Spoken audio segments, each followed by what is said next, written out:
Okay, so you found the perfect house. Now what? Now it's time to talk to your realtor, talk to your lender, and then submit an offer. Sounds scary, but I promise you it's not. Within this offer, we're gonna lay out everything from the purchase price, the terms, to the closing date. The seller will have 3 possible responses to your offer.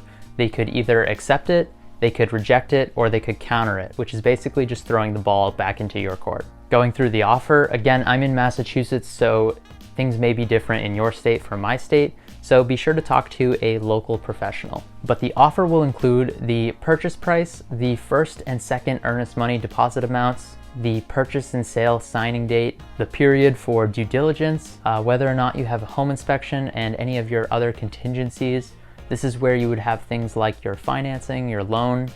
Within the loan, you would also include your commitment date when you need a commitment letter from your lender. And then you'd also include your closing date or any additional terms. You're going to work closely with your realtor in putting together an offer that protects you, protects your money, but it's also going to be strong enough for the seller to agree with it. You want to write an offer that doesn't really open you up to any liability or have you spending more than you want to or doing anything you're uncomfortable with, but you do want something that is strong enough for the seller to accept. And if you're in a multiple offer situation, that's where it starts to get a little bit more tricky, so definitely be sure to talk to your realtor in those situations. In a competitive situation, you're going to want to add terms that are especially attractive to the seller. This will vary from seller to seller depending on their specific situation and their motives for selling. Sometimes price is absolutely the most important thing for sellers. Other times it may be things like a quick closing, or they may want an extended period of time to find their next home.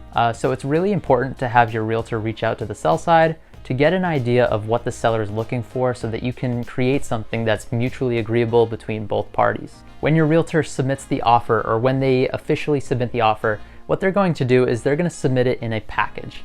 This package will include the contract to purchase or the offer itself, so the offer letter, and then it will also include your pre-approval or proof of funds. Yes, the seller will actually want to know that you're capable of getting a loan or that you can afford the house. That's where our dandy little pre-approval comes into place. And then they'll also include any other documents that they want signed, basically just stating that the buyer is aware of everything that we've listed. So that might include an include/exclude, saying like, okay, the washer and dryer is included, such and such is not. And any additional documents included with the listing signed that may be needed.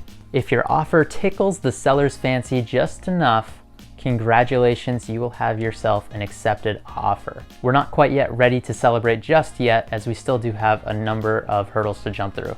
The very first step after getting your offer accepted will be delivering that first earnest money check.